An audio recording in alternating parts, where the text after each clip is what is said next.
Hi guys, ito na naman, meron na naman tayong i-unbox ngayon. So, binili ko sa online shop.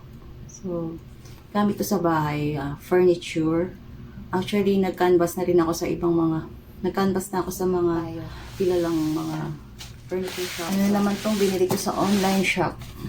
So, compare natin yung quality ng mga kilalang shop sa mall at saka sa online shop. So, mas pinili kong bumili sa online. So, online, kaya ito, samahan niyo ako. Tingnan natin yung quality. So, parang parehas naman siya sa pictures sa labas, sa kahon. Pati kahon parehas. So, ito, isa natin.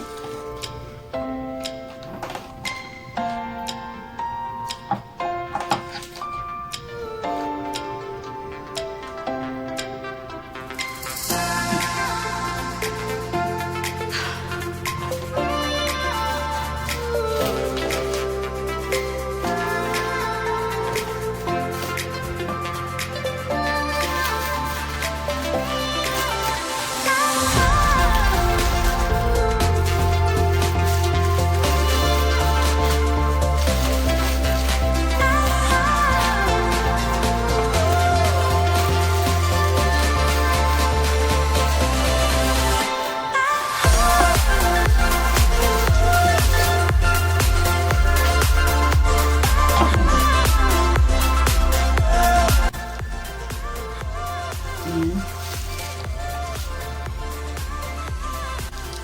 2,897.72.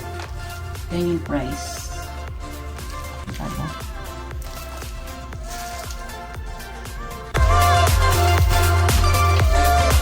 Thank you so much. May pa-thank you siya. May pa-thank you. Wala ko na. May pa-thank you pa siya.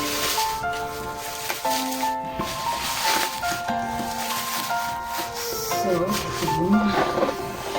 Ganyan na. Ito ganyan siya. Yan.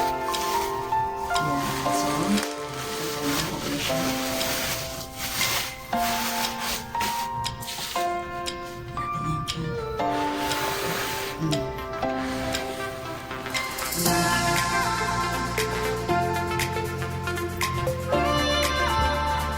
Ceiling fan. Ceiling fan siya, guys. Ceiling fan. So, tignan natin.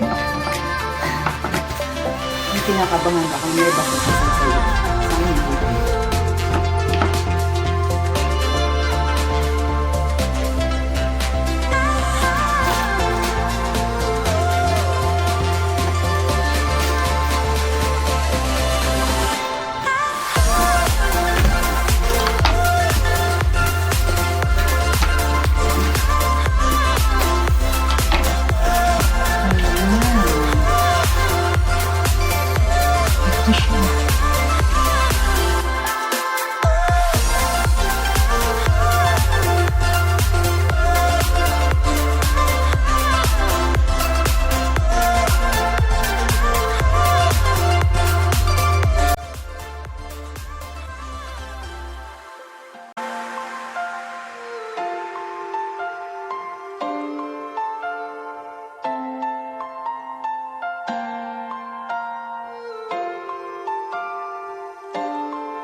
So, nag-canvas na rin ako ng ganito sa Ace, sa Wilcon. So, sa Ace at saka sa Wilcon, mas parehas yung price nila na mga 4,000.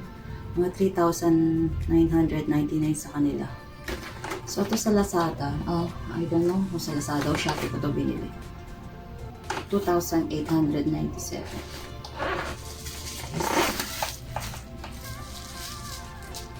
2,897.72. Kasama na yung ano dun, yung shipping fee niya. So, mabilis dumating to. Siguro 3 days lang dumating. 3 araw lang. So,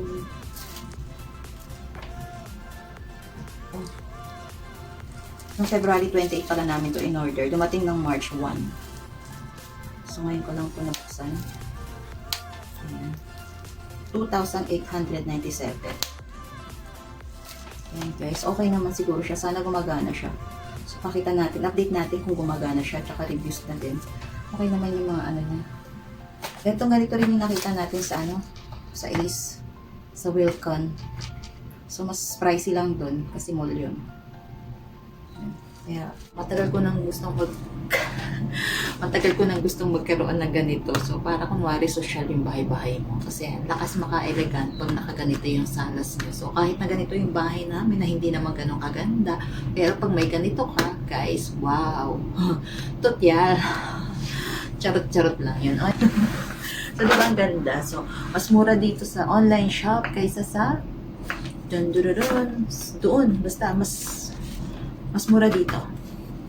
So, okay naman. Parang, sa akin, okay naman yung quality. Parehas na parehas.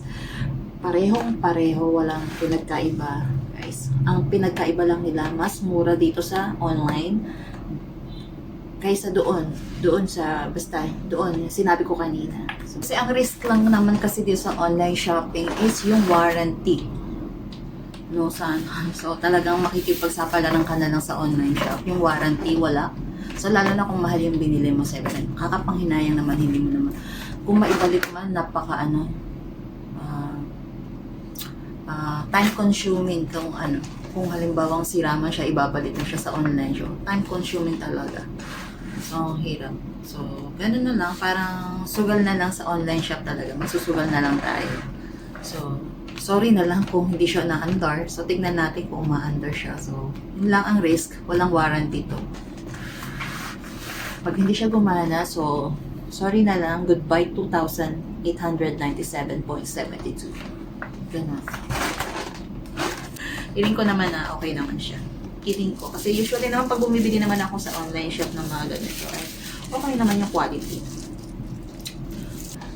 Ayan, guys, kung nagustuhan mo ang video kong ito, please like and comment. At kung hindi ka pa nakasubscribe, please subscribe na at click the notification bell para updated sa lahat ng upload ni Momshie. Bye!